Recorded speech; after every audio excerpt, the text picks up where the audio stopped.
ग्रंथराज श्रीमद् भगवद गीता यथारूप अध्याय 15। अध्याय का नाम है पुरुषोत्तम योग। श्लोक संख्या 12।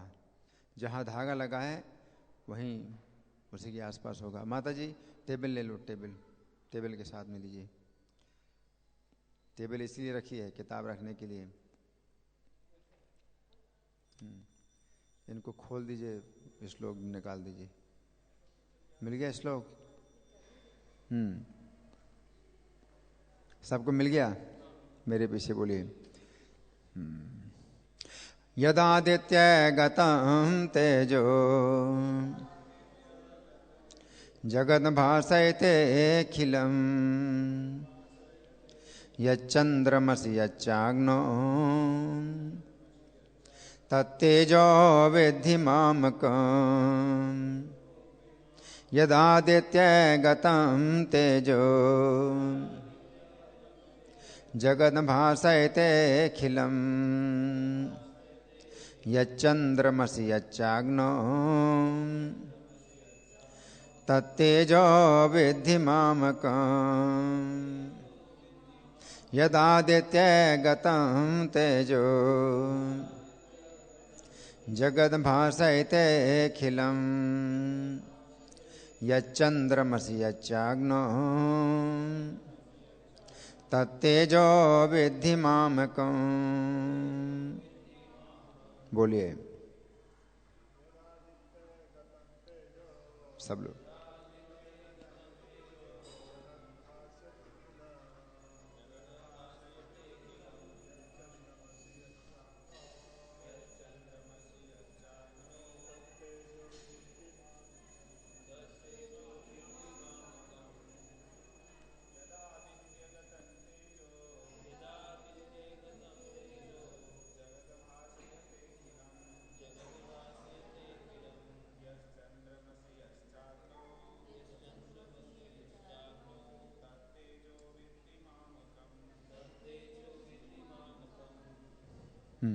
बोलिए।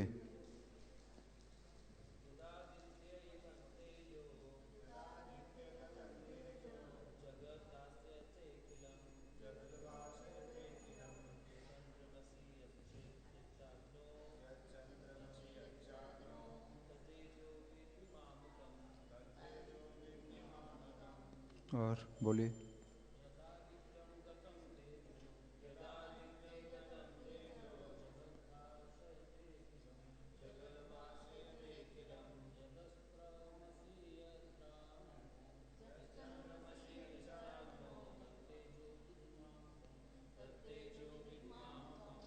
माता जी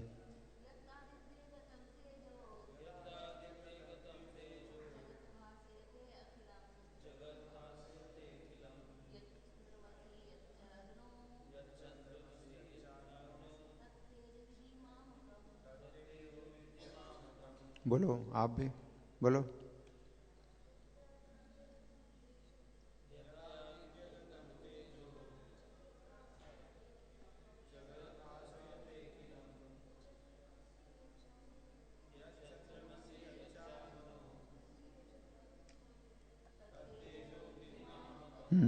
शब्दार्थ मेरे पीछे बोलिए। यत जो आदित्यगतम सूर्य प्रकाश में स्थित तेज तेज जगत सारा संसार भासयते प्रकाशित होता है। अखिलम संपूर्ण यत जो चंद्रमसी चंद्रमा में यत जो च भी अग्नो अग्नि में तत् तत् वह तेजः तेज विद्धि जानो मामकम मुझसे। अनुवाद मेरे पीछे बोलिए। सूर्य का तेज जो सारे विश्व के अंधकार को दूर करता है मुझसे ही निकलता है। चंद्रमा तथा अग्नि के तेज भी मुझसे उत्पन्न है। यहाँ धागा लगाकर सब लोग प्रार्थना निकालिए। भूमिका में पहला पेज इनको निकाल दो। माता जी का आपको याद है? ठीक है, सब लोग मेरे साथ बोले। ओम अज्ञानतिमिरान्धस्य ज्ञानाञ्जनशलाकया चक्षुरुन्मीलितं येन तस्मै श्रीगुरवे नमः। श्रीचैतन्यमनोभीष्टं स्थापितं येन भूतले स्वयं रूपः कदा मह्यं ददाति स्वपदान्तिकं। वन्देऽहं श्रीगुरो श्रीयुतपदकमलं श्रीगुरून् वैष्णवांश्च श्रीरूपं साग्रजातं सहगणरघुनाथान्वितं तं सजीवं साद्वैतं सावधूतं परिजनसहितं कृष्णचैतन्यदेवं श्रीराधाकृष्णपादान् सहगणललिता श्रीविशाखान्वितांश्च। हे कृष्णकरुणा सिन्धो दीनबन्धो जगत्पते गोपेश गोपिकाकान्त राधाकान्त नमोऽस्तुते। तप्त काञ्चन गौरांगी राधे वृन्दावनेश्वरी वृषभानुसुते देवी प्रणमामि हरिप्रिये। वाञ्छाकल्पतरुभ्यश्च कृपा सिन्धुभ्य एव च पतितानां पावनेभ्यो वैष्णवेभ्यो नमो नमः। जय श्री कृष्ण चैतन्य प्रभु नित्यानंद श्री अद्वैत गदाधर श्रीवासादि गौर भक्त वृंद। हरे कृष्णा कृष्ण कृष्णा हरे हरे हरे राम राम राम हरे हरे। नमो विष्णुपादाय कृष्णप्रेष्ठाय भूतले श्रीमते भक्तिवेदांत स्वामिनिति नामिने। नमस्ते सरस्वती देवे गौरवाणी प्रचारिणे निर्विशेषा शून्यवादी पाश्चात्य देश तारिणे। श्लोक फिर से निकालें, इस श्लोक को समझेंगे। भगवान कह रहे हैं यद आदित्य गतम तेजः, जो तेज आदित्य में है, आदित्य माने सूर्य, जो तेज सूर्य में है, जगत भासयते अखिलम, जिसके द्वारा पूरा जगत प्रकाशित होता है ना।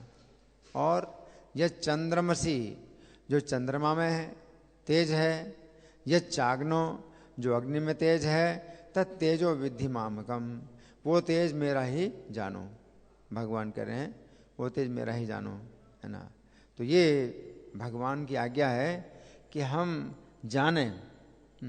कैसे भगवान ये नहीं बता रहे कैसे, लेकिन भगवान कह रहे हैं कि जैसे भी हो, लेकिन वो मेरा तेज है ना। जैसे कि यहाँ बिजली के बल्ब जल रहे हैं तो कहाँ से आ रहा है? पावर हाउस से आ रहा है। अब कैसे, सब डिटेल जानने की ज़रूरत नहीं है, आप जान भी नहीं पाएंगे, है ना, क्योंकि कितनी व्यवस्था हुई है तारों की और कहाँ से कैसे हो रहा है, तो सब डिटेल्स जो है जानने की ज़रूरत नहीं है। लेकिन आप ये जान सकते हैं कि जो प्रकाश है, ये बिजली का जो प्रकाश है, तो इसमें कई लोगों का योगदान है, तब कहीं ये जो है प्रकाश हमें प्राप्त हो रहा है। लेकिन जो सूर्य का है, चंद्रमा का है, अग्नि का है, ये प्रकाश अकेले कृष्ण के द्वारा आ रहा है। सोचिए कितनी, मतलब ये भगवान की योग्यता है, भगवान में कितना ये गुण है कि अकेले कृष्ण ही जो है सब कुछ कर रहे हैं और कभी फेल नहीं होता, है ना। ये सूर्य का प्रकाश कभी फेल नहीं होता है। अब इतना जो है योगदान है कितने लोगों का, लेकिन तो भी ये प्रकाश फेल हो जाता है ना। फिर बड़ी समस्या पैदा हो जाती है ना। अब हम सुनेंगे प्रभुपाद तात्पर्य में क्या लिखते हैं। श्रील प्रभुपाद की जय। अज्ञानी मनुष्य ये नहीं समझ पाता कि ये सब कैसे घटित होता है, लेकिन भगवान ने यहाँ पर जो कुछ बतलाया है उसे समझकर ज्ञान प्राप्त किया जा सकता है।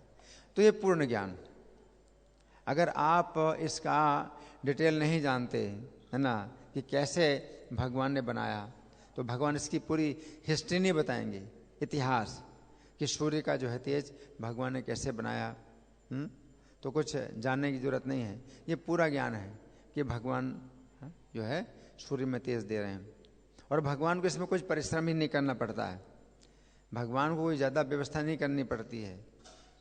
ये भगवान से जो तेज निकल रहा है सूर्य में जो तेज निकल रहा है वो भगवान के नेत्र का है। सूर्य को भगवान का नेत्र कहा गया है।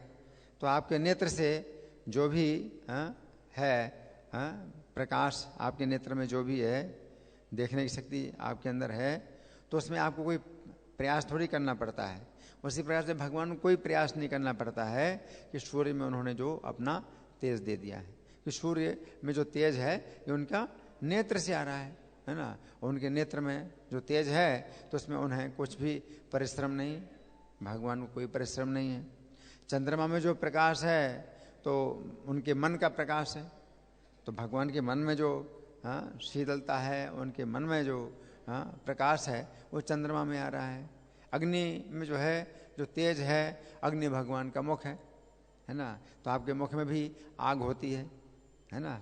आप मुंह में पानी रखते हैं तो पानी गर्म हो जाता है, तो मुंह में आग है, तो भगवान के मुख में आग है। तो अग्नि में जो गर्मी है तो वो भगवान के मुख से आ रही है। तो इसमें भगवान को कुछ भी परिश्रम करने की आवश्यकता नहीं है। ये भगवान से तेज है, इतनी आसानी से आ रहा है कि उन्हें कुछ भी उसमें परेशान नहीं होना पड़ रहा है। भगवान को कोई परिश्रम नहीं हो रहा है ना। तो यहाँ प्रभुपाद लिखते हैं कि प्रत्येक व्यक्ति सूर्य, चंद्रमा, अग्नि तथा बिजली देखता है। उसे ये समझने का प्रयास करना चाहिए कि चाहे सूर्य का तेज हो या चंद्रमा, अग्नि अथवा बिजली का तेज, ये सब भगवान से ही उद्भूत हैं। कृष्ण भावनामृत का प्रारंभ इस भौतिक जगत में बद्ध जीव को उन्नति करने के लिए काफी अवसर प्रदान करता है। जीव मूलतः परमेश्वर के अंश हैं, और भगवान यहाँ पर इंगित कर रहे हैं कि जीव किस प्रकार भगवत धाम को प्राप्त कर सकते हैं। आगे प्रभुपाद लिखते हैं, इस श्लोक से हम ये समझ सकते हैं कि सूर्य संपूर्ण सौरमंडल को प्रकाशित कर रहा है ना। क्या सूर्य ही जो है पूरा सौरमंडल को प्रकाशित कर, सूर्य से ही प्रकाश आ रहा है। जैसे चंद्रमा में प्रकाश है तो सूर्य का ही प्रकाश है। जितने भी तारे हैं जो चमकते हैं तो सूर्य के द्वारा चमकते हैं। सूर्य के अलावा और कहीं भी जो है किसी में भी प्रकाश अपना नहीं है। सूर्य में जो प्रकाश है, और सूर्य का प्रकाश भी अपना नहीं है, वो कृष्ण से आ रहा है, लेकिन फिर सूर्य से प्रकाश दूसरों में आ रहा है, ये समझना है। तो आगे प्रभुपाद लिखते हैं, ब्रह्मांड अनेक हैं और सौर मंडल भी अनेक हैं, सूर्य, चंद्रमा तथा लोक भी अनेक हैं, लेकिन प्रत्येक ब्रह्मांड में केवल एक सूर्य है, मतलब प्रकाशित करने वाला। तो पूरे जगत को जो प्रकाश दे रहा है, एक सूर्य पूरे जगत को प्रकाश दे रहा है, इस बात को समझ लीजिए। सूर्य से ऊपर के भी जो लोग हैं वो भी सूर्य से ही प्रकाशित हो रहे हैं। जैसे कि स्वर्ग में जो दिन है वो 6 महीने का होता है। स्वर्ग में 6 महीने का दिन होता है, 6 महीने की रात होती है, लेकिन यही सूर्य जो है स्वर्ग में भी दिन पैदा करता है। और जब सूर्य अस्त हो जाता है तो रात, तो स्वर्ग में भी सूर्य का उदय होता है और अस्त होती है। ब्रह्मलोक में भी जो है सूर्य का ही जो है प्रकाश है। तो हर जगह सूर्य का प्रकाश है। प्रत्येक ब्रह्मांड में केवल एक सूर्य है। ये ब्रह्मांड पूरा का पूरा जो ब्रह्मांड है एक बंद अंडा है। हम लोग एक अंडे के अंदर बंद हैं, और वो अंडा इतना बड़ा है कि उसे कहते हैं ब्रह्मांड। ब्रह्म का मतलब बड़ा, अंड मन अंडा, बड़े अंडे के अंदर। तो इस बड़े अंडे के अंदर हम लोग बंद हैं, तो अंधकार है, अंडा चारों तरफ से बंद होता है तो अंदर क्या होगा? अंधकार होगा। तो इस ब्रह्मांड के अंदर हम बंद है और ये अंधकार है। तो इस ब्रह्मांड में अंधकार को दूर करने के लिए एक भगवान ने बल्ब बनाया है और वो क्या है? सूर्य। बातें नहीं, आपस में कोई बातें नहीं, बिल्कुल शांत। तो ब्रह्मांड में एक ही सूर्य है। इस बात को समझिए, प्रभुपाद क्या कह रहे हैं? सूर्य, चंद्रमा तथा लोक भी अनेक हैं, लेकिन प्रत्येक ब्रह्मांड में केवल एक सूर्य है। भगवद गीता में 10:21 कहा गया है कि चंद्रमा भी एक नक्षत्र है। चंद्रमा नक्षत्र है। भगवान ने गीता में क्या कहा? नक्षत्राणाम अहम शशि। नक्षत्रों में चंद्रमा भगवान की विभूति है ना। सूर्य का प्रकाश परमेश्वर के आध्यात्मिक आकाश में आध्यात्मिक तेज के कारण है। सूर्योदय के साथ ही मनुष्य के कार्यकलाप प्रारंभ हो जाते हैं। वे भोजन पकाने के लिए अग्नि जलाते हैं और फैक्ट्रियां चलाने के लिए भी अग्नि जलाते हैं। अग्नि की सहायता से अनेक कार्य किए जाते हैं। अतएव सूर्योदय, अग्नि तथा चंद्रमा की चांदनी जीवों को अत्यंत सुहावने लगते हैं। इनकी सहायता के बिना कोई जीव नहीं रह सकता। कितना उपयोग है? सूर्य के प्रकाश का कितना उपयोग है? चंद्रमा के प्रकाश का कितना उपयोग है? और अग्नि का कितना उपयोग है हमारे जीवन में? आप भोजन पकाते हैं, अग्नि के बिना मुश्किल हो जाएगा, है ना। अतः यदि मनुष्य ये जान ले कि सूर्य, चंद्रमा तथा अग्नि का प्रकाश तथा तेज भगवान श्री कृष्ण से उद्भूत हो रहा है, तो उसमें कृष्ण भावनामृत का सूत्रपात हो जाता है।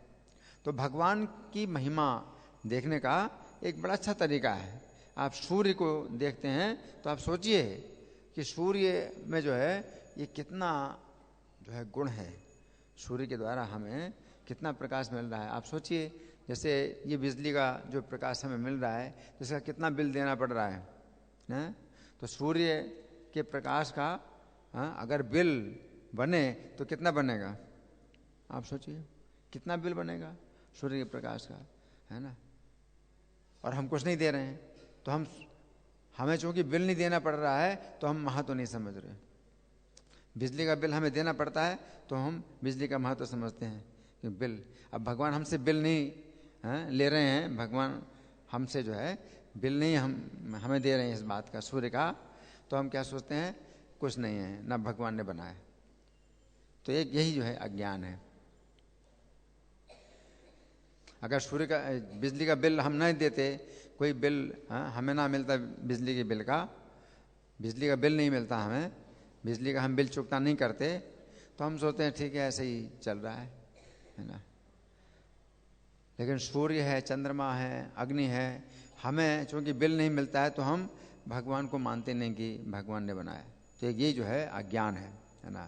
तो प्रभुपाद लिख रहे हैं कि जो व्यक्ति सूर्य, चंद्रमा, अग्नि के प्रकाश से अगर जान ले भगवान की महिमा को, भगवान के महत्व को जान ले, है ना, तो कृष्ण भावनामृत का सूत्रपात हो जाएगा। सूत्रपात मतलब शुरुआत हो जाएगी। कृष्ण भावनामृत की शुरुआत इसी में हो जाएगी। इतना आसान है ना। आगे चंद्रमा के प्रकाश से सारी वनस्पतियां पोषित होती हैं, है ना। तो चंद्रमा के प्रकाश की अभी आजकल हमें कोई आवश्यकता नहीं पड़ती। चंद्रमा के प्रकाश की हमें आजकल कोई आवश्यकता नहीं समझ पड़ती। हम सोचते हैं चंद्रमा के प्रकाश की कोई आवश्यकता नहीं है, अभी तो हमें बिजली का प्रकाश मिल रहा है ना। तो चंद्रमा हो या ना हो, लेकिन चंद्रमा के प्रकाश से सारी वनस्पतियां पोषित होती हैं। तो चंद्रमा में जो अमृत है वो जो है जब अन्न में जो पैदा होते हैं ज़मीन में, और सब्जियों में और औषधियाँ, कितनी दवाइयाँ हैं जो पैदा होती हैं, तो चंद्रमा से ही उनमें वो गुण आता है जिसके द्वारा हम जब खाते हैं तो हमें शक्ति मिलती है। विटामिन है, खनिज हैं, तो ये सब जो है, और दवाइयों के बहुत से गुण हैं, तो वो सब जो है चंद्रमा के द्वारा आ रहे हैं।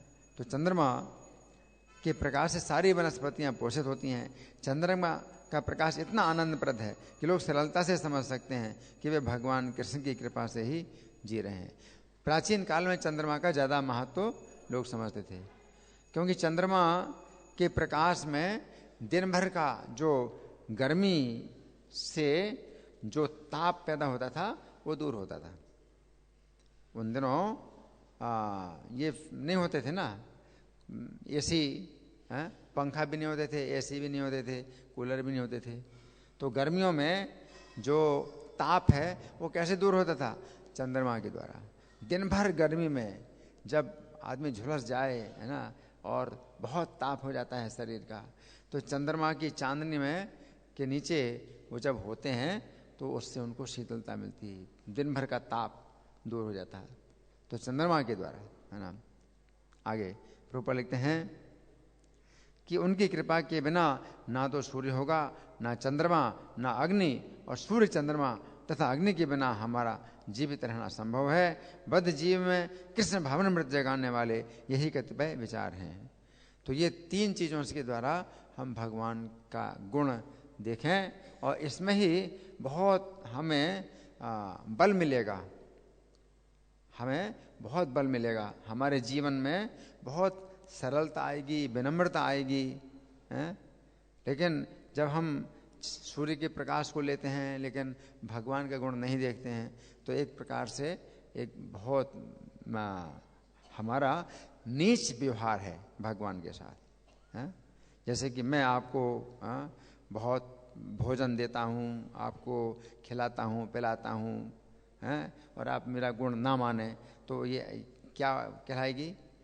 है ना, कृतज्ञता, है ना, कृतज्ञता कहलाएगी, है ना। तो इसी प्रकार से हम सूर्य का और चंद्रमा का और अग्नि का जो हम इस्तेमाल कर रहे हैं, उसमें हम भगवान का गुण नहीं देख रहे हैं, तो ये हमारे ऊपर बड़ा दोष लग रहा है, बड़ा दोष लग रहा है ना। तो अब इस श्लोक की व्याख्या जो इस पुस्तक में हुई, श्री भगवान ने कहा, इससे मैं पढ़ के सुनाऊंगा, आप बड़े ध्यान से सुने। पिछले श्लोक में श्री कृष्ण ने कुछ कहा था, और अर्जुन के मन में कुछ प्रश्न उठा, तब भगवान ने आज के श्लोक की बात कही है। तो पिछले श्लोक में श्री कृष्ण ने कहा था कि भक्ति में उन्नत लोग ही अपने शरीर में अपने आप को जीवात्मा के रूप में देखते हैं। उस समय अर्जुन के मन में इस प्रकार की जिज्ञासा उत्पन्न हुई। श्री कृष्ण ने बताया है कि उनका अंश जीवात्मा जिस समय शरीर से निकल जाता है उस समय शरीर निर्जीव हो जाता है। इसका अर्थ है कि जीवात्मा के ही कारण शरीर में जीवन है, शरीर में शक्ति है, शरीर में तेज है। यदि ऐसी बात शरीर के विषय में है तो सूर्य, चंद्रमा तथा अग्नि में जो तेज है वो तेज सूर्य, चंद्रमा तथा अग्नि से अलग है, अथवा सूर्य, चंद्रमा तथा अग्नि का ही है। यह अर्जुन के मन में प्रश्न उठा। अर्जुन ने कुछ बताया नहीं अपना प्रश्न, लेकिन पिछले श्लोक की बात से अर्जुन के मन में ये बात उठी, तो उससे अंतर्यामी होने के कारण श्री कृष्ण अर्जुन के मन की जिज्ञासा को समझ गए। अतः उन्होंने इस श्लोक में बताया है कि जिस प्रकार भौतिक शरीर में जीवात्मा की उपस्थिति के ही कारण तेज और शक्ति उत्पन्न होती है, उसी प्रकार सूर्य, चंद्रमा तथा अग्नि में भी श्री कृष्ण के तेज के ही कारण प्रकाश उत्पन्न होता है। सूर्य, चंद्रमा, अग्नि में भी जो है भगवान का तेज आता है, तब प्रकाश होता है। तो पहली जो बात है भगवान बताते हैं क्या, कि सूर्य में स्थित जो तेज संपूर्ण जगत को प्रकाशित करता है उससे मेरा ही तेज जानो, है ना। तो यहाँ पर श्री कृष्ण कह रहे हैं कि सूर्य के अंदर उनका तेज उसी प्रकार है जिस प्रकार शरीर के अंदर जीवात्मा है। शरीर के अंदर जीवात्मा है ना, अलग है शरीर से, उसी प्रकार सूर्य का जो तेज है सूर्य से अलग है ना। जिस प्रकार अज्ञानी लोग शरीर में तथा जीवात्मा में भेद नहीं देख पाते हैं, उसी प्रकार सामान्य लोग सूर्य में तथा सूर्य के तेज में भेद नहीं देख पाते हैं। क्या सोचते हैं कि सूर्य है तो उसका तेज है, सूर्य का ही तेज है ना, लेकिन सूर्य का तेज नहीं है ना। जैसे कि जीवात्मा जब आता है, तब जीवात्मा जो शरीर है ये जीवित होता है, और जीवात्मा निकल जाए तो शरीर निर्जीव हो जाए, है ना। लेकिन जब जीवात्मा शरीर में होता है तो हम क्या सोचते हैं, ये शरीर ही जीवात्मा है। जीवात्मा शरीर से अलग है, जीवात्मा निकल जाए शरीर से तो बेकार, ये शरीर बिल्कुल बेकार हो जाए, है ना। उसी प्रकार से सूर्य से अगर भगवान अपना तेज निकाल लें तो सूर्य क्या हो जाएगा, बेकार हो जाएगा। सूर्य का अपना तेज नहीं है, अग्नि में है, चंद्रमा में, इसी प्रकार से। तो ये समझने की बात है कि जिस प्रकार शरीर तथा शरीर के अंदर स्थित जीवात्मा में भेद है, उसी प्रकार सूर्य तथा सूर्य में स्थित तेज में भेद है। यदि शरीर के अंदर से जीवात्मा बाहर निकल जाता है तो शरीर में कुछ भी तेज नहीं रहता है। उसी प्रकार यदि सूर्य के अंदर से श्री कृष्ण अपना तेज निकाल लें तो सूर्य में कुछ भी तेज नहीं रहेगा। ये पृथ्वी की तरह एक सामान्य पिंड रह जाएगा। सूर्य क्या बन जाएगा, पृथ्वी की तरह बन जाएगा, तेज नहीं रहेगा। तो यहाँ पर श्री कृष्ण कह रहे हैं कि सूर्य के अंदर जो तेज है वो तेज सूर्य से अलग है। ये समझने की बात है कि बिजली के बल्ब में जो तेज होता है वो तेज बल्ब का अपना तेज नहीं है, हैं? वो तेज तो वास्तव में पावर हाउस से आ रहा है, और जिस समय बल्ब का संपर्क पावर हाउस से टूट जाता है उस समय बल्ब एक सामान्य पिंड रह जाता है कि नहीं। हमें समझना चाहिए कि एक जड़ पावर हाउस से आए हुए तेज के द्वारा बल्ब प्रकाश प्राप्त करता है तथा पूरे कमरे को प्रकाशित करता है, परंतु श्री कृष्ण एक जीवित पावर हाउस हैं जिनके तेज से सूर्य प्रकाश प्राप्त करता है तथा संपूर्ण ब्रह्मांड को प्रकाशित करता है। अब ये समझने की बात है कि जिस बल्ब से प्रकाश निकलता है वो बल्ब कभी कभी फ्यूज हो जाता है। क्या हो जाता है, बल्ब क्या हो जाता है, फ्यूज हो जाता है। उस समय हमें बल्ब को बदलना पड़ता है, परंतु श्री कृष्ण ने सूर्य के रूप में जो बल्ब बनाया है वो बल्ब कभी भी फ्यूज नहीं होता, वो बल्ब कभी फ्यूज नहीं होता। ये आश्चर्य श्री कृष्ण में ही है। इसके अतिरिक्त दूसरी बात यह भी है कि बल्ब से जो प्रकाश निकलता है वो प्रकाश अधिक से अधिक 100 मीटर की दूरी तक के क्षेत्र को प्रकाशित कर सकता है, परंतु श्री कृष्ण ने सूर्य के रूप में जो बल्ब बनाया है वो संपूर्ण जगत को प्रकाशित करता है। इस प्रकार सूर्य के साथ किसी भी प्रकार के बल्ब की कोई तुलना नहीं हो सकती। हमें समझना चाहिए कि सभी प्रकार के जलाशयों में समुद्र का जो स्थान है, सभी प्रकार के दैत्यों में प्रहलाद जी का जो स्थान है, सभी प्रकार के पक्षियों में गरुड़ जी है, उसी प्रकार सभी प्रकार के बल्बों में सूर्य। श्री कृष्ण ऐसे इलेक्ट्रिकल इंजीनियर हैं, श्री कृष्ण एक ऐसे इलेक्ट्रिकल इंजीनियर हैं जिन्होंने सूर्य के रूप में केवल एक ही बल्ब बनाकर सभी प्रकार के इलेक्ट्रिकल इंजीनियरों को पीछे छोड़ दिया है। तो यहाँ पर श्री कृष्ण कह रहे हैं कि सूर्य के द्वारा हमें जो प्रकाश प्राप्त हो रहा है वो सूर्य का नहीं है बल्कि श्री कृष्ण का है। इसका अर्थ है कि हमें सोचना चाहिए कि हम यदि श्री कृष्ण से स्वतंत्र होकर इस भौतिक जगत में सुख भोगना चाहते हैं तो हमें श्री कृष्ण के द्वारा सूर्य के रूप में दिए हुए प्रकाश का भी उसी प्रकार भुगतान करना चाहिए जिस प्रकार हम सरकार को अपने घर में बिजली के प्रकाश का भुगतान करते हैं। अब यदि विचार किया जाए कि हमें सूर्य के प्रकाश की मात्रा के अनुसार कितना भुगतान करना चाहिए तो हम उतना भुगतान नहीं कर सकते हैं। इसलिए अच्छा यही है कि हम श्री कृष्ण से स्वतंत्र न होकर श्री कृष्ण की सेवा में समर्पित हो जाएं, और इस प्रकार हम श्री कृष्ण के इस ऋण से मुक्त हो सकते हैं। यही हमारी मनुष्यता है। अगर आप असली मनुष्य हैं तो आपको क्या करना चाहिए, कृष्ण की सेवा करना चाहिए। अगर कृष्ण की सेवा नहीं करते तो कृष्ण के भुगतान करो, कृष्ण के ने जो प्रकाश दिया आपको, कि नहीं। अन्यथा हम पशु हैं। अगर आप कृष्ण की सेवा नहीं करते हैं और कृष्ण का दिए हुए प्रकाश को इस्तेमाल कर रहे हैं और कृष्ण की सेवा नहीं करते हैं तो भुगतान करो उसका, और भुगतान भी नहीं कर रहे तो फिर आप क्या हैं, मनुष्य नहीं हैं, क्या हैं, पशु हैं। यहाँ पर श्री कृष्ण कह रहे हैं कि सूर्य के द्वारा हमें जो प्रकाश प्राप्त हो रहा है वो प्रकाश सूर्य का नहीं है बल्कि श्री कृष्ण का है। अब इस श्लोक की दूसरी शिक्षा के अनुसार भगवान कह रहे हैं जो तेज चंद्रमा में है उससे मेरा ही तेज जानो।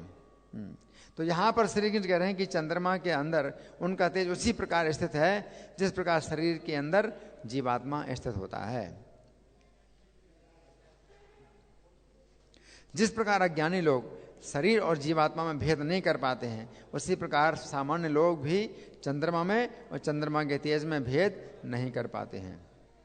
ये समझने की बात है कि जिस प्रकार शरीर तथा शरीर के अंदर स्थित जीवात्मा में भेद है उसी प्रकार चंद्रमा तथा चंद्रमा में स्थित तेज में भेद है।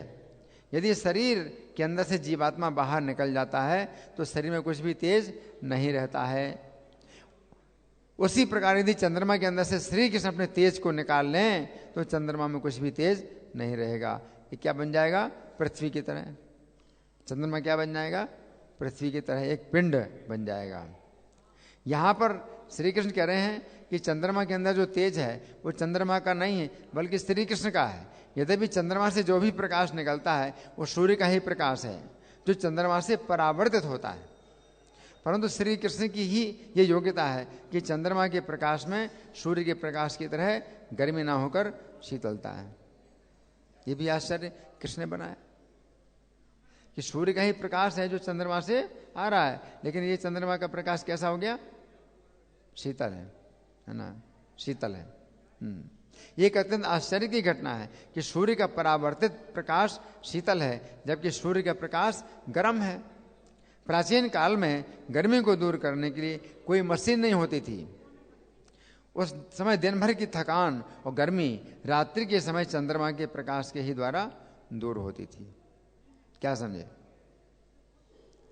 दिन भर की थकान और गर्मी रात में चंद्रमा के प्रकाश से दूर होती थी। भागवत 8:5-34 में कहा गया है कि चंद्रमा श्री कृष्ण का मन है। इसका अर्थ है कि चंद्रमा के प्रकाश में जो शीतलता है वो शीतलता श्री कृष्ण के मन से आती है। यदि हम श्री कृष्ण में अपना मन लगाते हैं तो हमारा मन संसार के तापों से जो तपा हुआ है उसी प्रकार शीतल हो जाता है। जिस प्रकार गर्मी के ताप से तपा हुआ हमारा शरीर चंद्रमा के प्रकाश से शीतल होता है। भागवत के उक्त श्लोक में भी ये कहा गया है कि चंद्रमा के द्वारा वृक्षों का पोषण होता है। ये बात समझने की है कि चूंकि चंद्रमा के द्वारा वृक्षों का पोषण होता है इसीलिए वृक्षों में भी ये गुण है कि गर्मी में वृक्षों की छाया हमें शीतलता प्रदान करती है।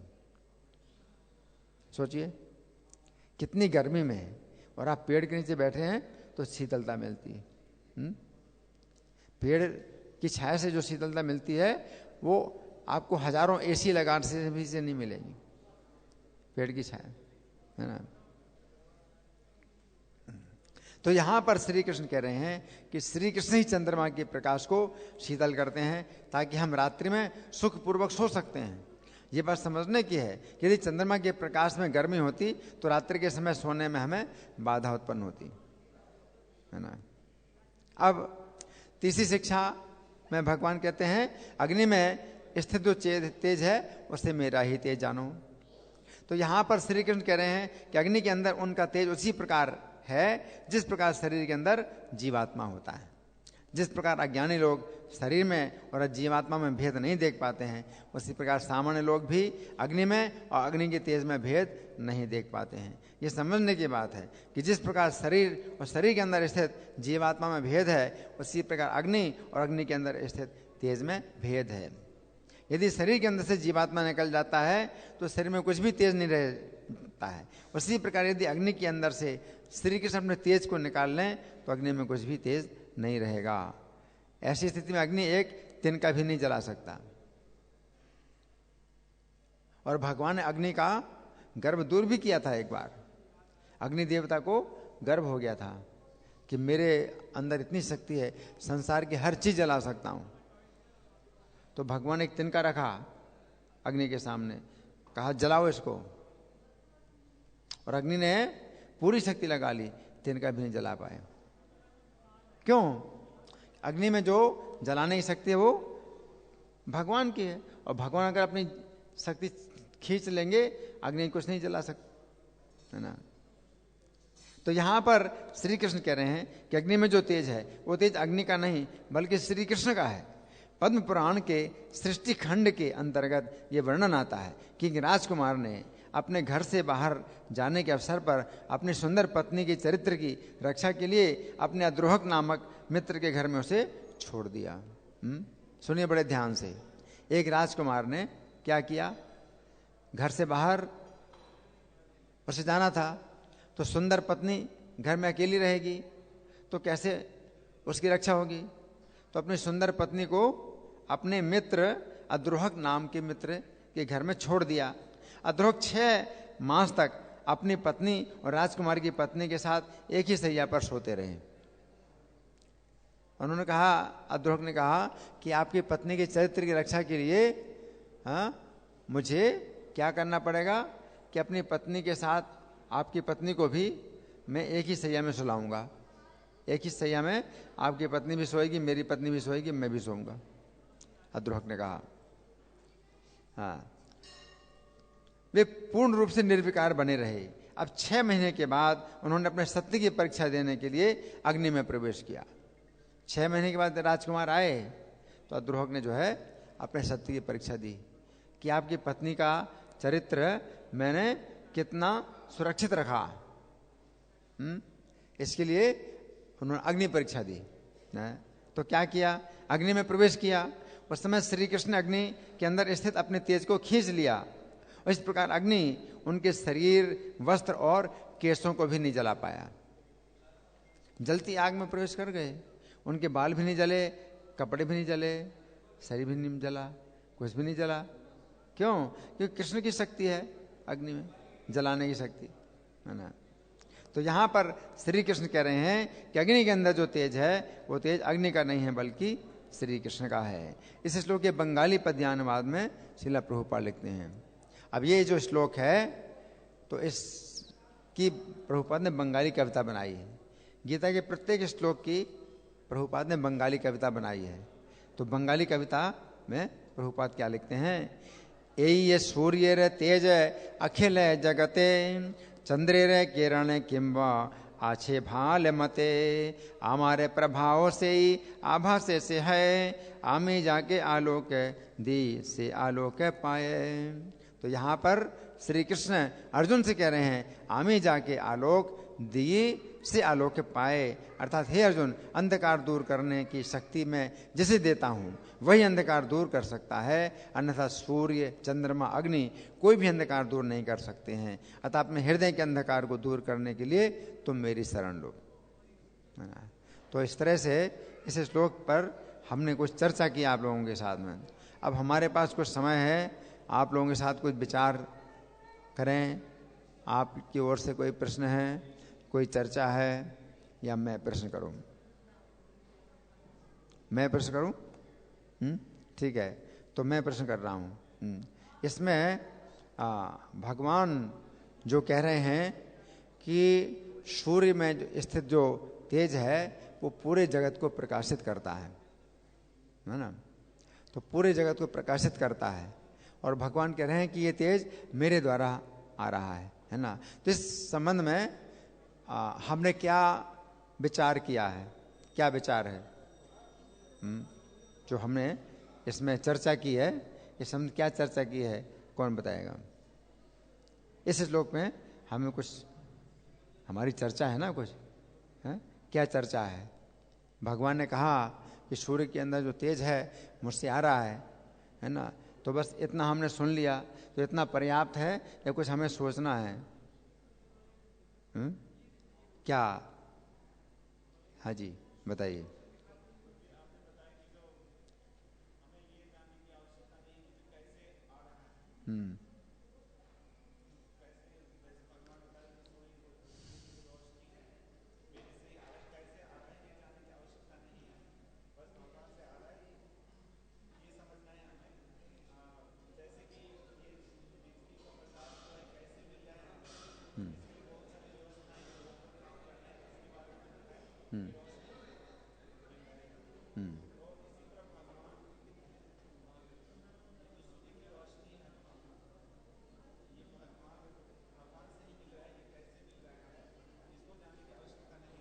जानने की आवश्यकता नहीं है। हाँ, अच्छा, अब दूसरा विचार है। एक तो अच्छा है, ये विचार हो गया। अब दूसरा विचार है। हाँ जी।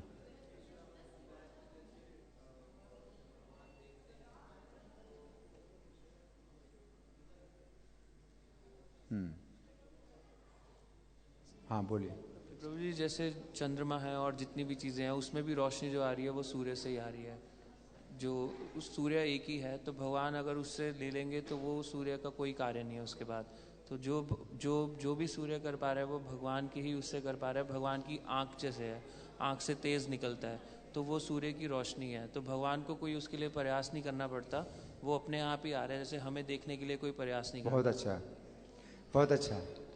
भगवान को जो है इतना सब करने की जरूरत नहीं है। ये तार लगाएं, है ना, कितना तार है, और ये खुदाई किया है और बिजली के खंभे लगाए, तो भगवान को ये सब जरूरत नहीं करने की, है ना। उनकी आंख से जो है जो तेज है वो सूर्य में आ गया, है ना। तो वो सूर्य को अपने तेज देना अपनी आंख से ही दे रहे हैं, तो सूर्य उनका नेत्र है। तो उस तरह से सूर्य में जो शक्ति आ रही है और सूर्य के द्वारा हमें देखने की शक्ति प्राप्त हो रही है। तो भगवान के नेत्रों से जो है सूर्य को शक्ति मिल रही है और हमारे नेत्रों को सूर्य के द्वारा शक्ति प्राप्त हो रही है। ठीक है, ये हो गया। अब और इसके आगे और विचार क्या है? प्रभु जी, आपने बताया कि जो चंद्रमा है और जो जितने भी नक्षत्र हैं उन पे उनकी अपनी रोशनी नहीं है, उन पे भी सूर्य का तेज पड़ता है तो वो चमक रहे हैं। हाँ, ये तो है कि सूर्य का तेज। हाँ, इस विषय में एक और भी जो है विवाद है। वैज्ञानिकों का क्या कहना है? वैज्ञानिकों का ये कहना है कि जितने तारे हैं वो अलग अलग सूर्य हैं। आज के विज्ञान के द्वारा ये कहा जाता है, विज्ञान ये कहता है आज का, कि जितने तारे हैं ये बड़े बड़े सूर्य हैं, क्योंकि हमसे बहुत दूर हैं, सूर्य की तुलना में बहुत दूर हैं, इसलिए ये छोटे दिखाई पड़ रहे हैं। सूर्य से बड़े बड़े ये सूर्य हैं, तारे, है ना। हाँ, लेकिन इस बात का खंडन प्रभुपाद ने किया। कैसे किया खंडन? क्योंकि ये तो वैज्ञानिक लोग मानते हैं कि चंद्रमा जो है क्या है? चंद्रमा सूर्य का ही प्रकाश दे रहा है, चंद्रमा में अपना प्रकाश नहीं है। ठीक है, तो चंद्रमा अगर जो है सूर्य का प्रकाश दे रहा है, तो गीता में भगवान कहते हैं कि नक्षत्राणाम अहम शशि, कि जितने भी नक्षत्र हैं उनमें चंद्रमा मैं हूँ। तो फिर अगर चंद्रमा सूर्य का प्रकाश दे रहा है और चंद्रमा भी एक नक्षत्र है, तो इसका मतलब है कि जितने तारे हैं उनमें भी सूर्य का ही प्रकाश आ रहा है, तारों में अपना प्रकाश नहीं है। ये है ना। अच्छा, फिर एक और विचार वो क्या है कि आपको जो प्रकाश मिल रहा है, अभी जैसे प्रकाश मिल रहा है, बिजली का प्रकाश मिल रहा है, उसका बिल देते हैं, है ना, उसका बिल देते हैं। तो सूर्य से जितना प्रकाश मिल रहा है, आपके घर में प्रकाश आ रहा है, आपके ऑफिस में, सड़क में प्रकाश आ रहा है, तो उसका अगर बिल आपको देना पड़े तो क्या आप दे पाएंगे बिल? उसका बिल चुकता नहीं कर सकते आप, है ना। तो आप उसका बिल चुकता नहीं कर सकते हैं, तो फिर आपको क्या करना चाहिए? अपने आप सोचो। भगवान की सेवा, भगवान की सेवा करो, भगवान की सेवा करो, तब आपका जो है कोई मतलब ऋण नहीं रहेगा, है ना। या तो आप बिल चुकता करो, तो बिल चुकता कर नहीं सकते आप, तो फिर भगवान की सेवा करो, है ना। अगर आप बिल भी चुकता नहीं करते और भगवान की सेवा भी नहीं करते, तो फिर आप क्या हैं? पशु हैं। तो आप पशु हैं, ये बात समझना है। अच्छा, अब चंद्रमा में जो प्रकाश है वो भगवान का प्रकाश है। इस विषय में क्या चर्चा हुई? पहली बात तो यह है कि चंद्रमा में जो प्रकाश है सूर्य का प्रकाश है, लेकिन तो अभी उसको भगवान ने क्या कर दिया है? शीतल। ये कैसे हो सकता है? अब जैसे शीशा है, जैसे कोई सूर्य के प्रकाश का जो है शीशा आप करते हैं और दर्पण से जो है किसी की आंख में लगाते हैं, तो कैसा लगता है? उसकी आंखों में चकाचौंध होती है कि नहीं? और गर्मी भी लगेगी। सूर्य का प्रकाश अगर जो है आप लेंस के द्वारा अगर आप करते हैं तो जला भी देगा। तो सूर्य का जो परावर्तित प्रकाश है तो वो भी गर्म है, लेकिन चंद्रमा सूर्य के प्रकाश को परावर्तित कर रहा है, लेकिन ठंडा कैसे हो रहा है? प्रकाश, चंद्रमा का प्रकाश ठंडा कैसे हो? तो ये एक आश्चर्य भगवान ने किया ना। चंद्रमा में जो है भगवान ने कुछ ऐसा गुण दिया है कि चंद्रमा का प्रकाश शीतल है। तो एक तो चंद्रमा का प्रकाश शीतल है। प्राचीन काल में लोगों को ना तो पंखे थे गर्मियों में और ना एसी थे, ना कूलर थे, कुछ नहीं थे। फिर क्या करते थे? दिन भर का थकान, गर्मियों के दिनों में जो थकान और गर्मी होती थी तो कैसे दूर होती थी? पेड़ की छाया के नीचे। पेड़ की छाया के नीचे। तो फिर भी दिन में जो है मतलब अपने घर में भी लोग हैं तो गर्मी लगती, बहुत गर्मी लगती। चंद्रमा के प्रकाश, चंद्रमा के प्रकाश, चंद्रमा के प्रकाश से अपनी थकान दूर कर दे, है ना। तो और चंद्रमा के प्रकाश का और क्या गुण है?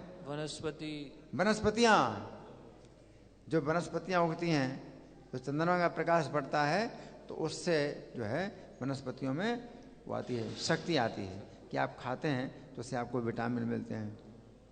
हाँ, चंद्रमा में अमृत है तो चंद्रमा से ही विटामिन आ रहा है, हैं? चंद्रमा से रस आता है, रसात्मका, सोमो भूत्वा रसात्मका, है ना। तो चंद्रमा से रस आ रहा है। रस का मतलब स्वाद भी है और रस का मतलब पोषण, ताकत भी। चंद्रमा से स्वाद भी मिल रहा है उनमें, उन चीज़ों में, और चंद्रमा से पोषण भी मिल रहा है, शक्ति भी है चंद्रमा में, है ना। तो चंद्रमा का होंगे, ठीक है। अच्छा, अब तीसरा है अग्नि का। अग्नि में जो शक्ति है जलाने की वो भगवान से आ रही है ना। अग्नि में अपनी शक्ति नहीं है। तो इस विषय में हमने कुछ चर्चा की थी। अग्नि देवता को एक बार ये अभिमान हो गया कि मेरे पास शक्ति है, संसार की किसी भी चीज को मैं जला दूं अग्नि। तो भगवान ने उनका कैसे गर्व दूर किया था? भगवान ने क्या दिया उसको? तिनका दिया, लो इसको जलाओ। और अग्नि ने पूरी शक्ति लगा दी, इन तिनका भी नहीं जला पाए, है ना। तब उनको समझ में आ गया कि मेरी अपनी शक्ति नहीं, है ना। और एक दूसरी हमने घटना बताई, एक अद्रोहक की। वो क्या है? अद्रोहक नाम के एक भक्त थे, तो उनकी हमने घटना बताई। वो क्या है?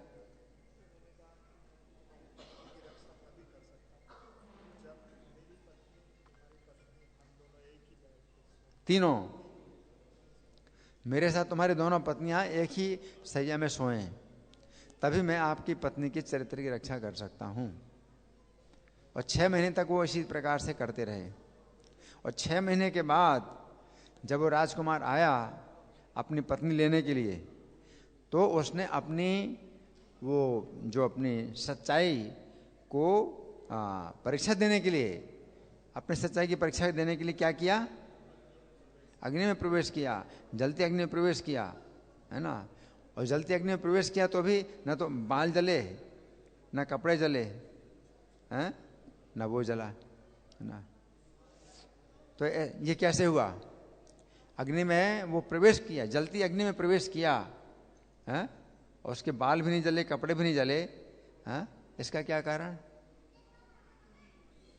इसका क्या कारण? कृष्ण ने जलाने की शक्ति निकाल ली अग्नि की।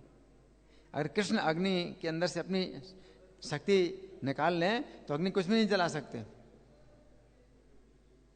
है ना। तो कृष्ण जब कहते हैं कि मेरी शक्ति से ही अग्नि जलाती है, और मेरे तेज से ही सूर्य में प्रकाश है, मेरे तेज से ही चंद्रमा में प्रकाश है ना।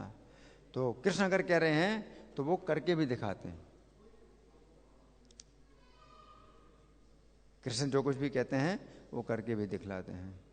सूर्य को भी अगर एक बार ऐसा हुआ, भाव आया, कि जो है अपना तेज दिखाया, है ना। तो जैसे भगवान कृष्ण स्वर्ग में गए थे, और इंद्र से पारिजात वृक्ष मांगा, तो इंद्र ने पारिजात वृक्ष नहीं दिया, है ना, और युद्ध किया। तो इंद्र के पक्ष में सब देवता युद्ध गए, तो सूर्य भी आए। तो सूर्य जो है अपना तेज दिखाने लगे। अब सूर्य का तेज कितना है आप देख नहीं सकते, आपकी आंखें चकाचौंध हो जाएंगी, आप देख नहीं सकते, सूर्य का इतना तेज है। तो सूर्य ने अपना तेज अपना भगवान को दिखलाया। तो भगवान ने अपनी आंखें दिखाई सूर्य को, तो सूर्य निस्तेज हो गई। अपनी आंख के द्वारा ही सूर्य का तेज ले लिया। अब सूर्य में बिल्कुल तेज नहीं रहा, है ना। तो चंद्रमा में अगर कभी अभिमान हो, है ना, तो भगवान तेज खींच लेंगे। तो चंद्रमा फिर क्या हो जाएगा? एक पृथ्वी के जैसा, चंद्रमा एक पृथ्वी जैसा बन जाए, है ना। तो इस तरह से हम भगवान की महिमा को देख सकते हैं, समझ सकते हैं इन 3 चीजों के द्वारा। आज के श्लोक में भगवान ने 3 चीजें बतलाई हैं, है ना। वैसे तुलसीकृत रामायण में एक चौपाई है, उसमें राम नाम की महिमा बताते हैं।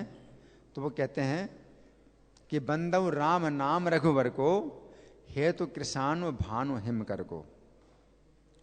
तो राम का जो नाम है ये 3 अक्षरों से बना है, रा और आ और मा, ठीक है। तो उन्होंने, तुलसीदास ने बड़ा अच्छा जो है सूर्य का जो नाम दिया है भानु। सूर्य के कई नाम हैं, एक नाम है भानु, ठीक है। भा में जो आ है अगर निकाल लें तो क्या बन जाए, भनु, और भनु से तो कोई अर्थ नहीं, ठीक है ना। तो भा में जो आ है उसी से जो है उसका कुछ अर्थ निकलता है सूर्य, और आ निकाल लो तो भनु बन जाए, कोई अर्थ नहीं, ठीक है। अब कृषाणु, अग्नि के कई नाम हैं, उनमें से एक नाम है कृषाणु, ठीक है। कृषाणु में जो रा है अगर निकाल दो तो क्या हो जाएगा, कसानु, कोई अर्थ नहीं, है ना। तो रा के कारण ही ये कृषाणु यानी अग्नि, अग्नि का नाम बनता है, ठीक है। और फिर हिमकर, चंद्रमा, चंद्रमा को की कई नाम हैं, उनमें से एक नाम है हिमकर। हिमकर में माँ अगर निकाल दो तो क्या हो जाएगा, हिकर, हिकर का कोई अर्थ नहीं। तो चंद्रमा में जो माँ है वो भगवान का है, राम नाम का, राम का जो माँ है वो चंद्रमा में है। और भानु में जो आ है वो राम के नाम का आ है, हैं? और कृषाणु में जो रा है वो राम के नाम का रा है। रा, आ और माँ, आप समझे। रा, आ और माँ में से रा के द्वारा क्या बनता है, कृषाणु, है ना। और आ के द्वारा क्या बनता है, भानु, और माँ के द्वारा बनता है हिमकर, है ना। तो ये मतलब एक ये वो है, मतलब एक प्रकार से जो है शब्द का चमत्कार है। तो तुलसीदास ने जो है एक इस राम के नाम का जो है एक वो बनाया है, चमत्कार बनाया है कि राम के नाम से ये जो है सूर्य में, चंद्रमा में और अग्नि में मतलब तेज आ रहा है ना। तो कहते हैं बंदव राम नाम रघुवर को, कि रघुवर का जो राम नाम है मैं वंदना करता हूँ, उनके नाम की वंदना करता हूँ, है ना। तो भगवान के नाम से ही जो है सूर्य में, चंद्रमा में और अग्नि में प्रकाश आ रहा है। और भगवान के नाम से रक्षा भी होती है, भगवान के नाम से रक्षा भी होती है ना। अग्नि में भी वो तेज नहीं है कि जलाए, अगर राम के नाम से रक्षा होती है तो अग्नि जला नहीं सकता है, सूर्य भी नहीं जला सकता है, और चंद्रमा भी गला नहीं सकता, है ना। धन्यवाद। ग्रंथराज श्रीमद् भगवद गीता की जय, श्रील प्रभुपाद की जय, राधा पार्षार्थी ललिता विशाखा गौर निताय सीताराम लक्ष्मण हनुमान की जय हो।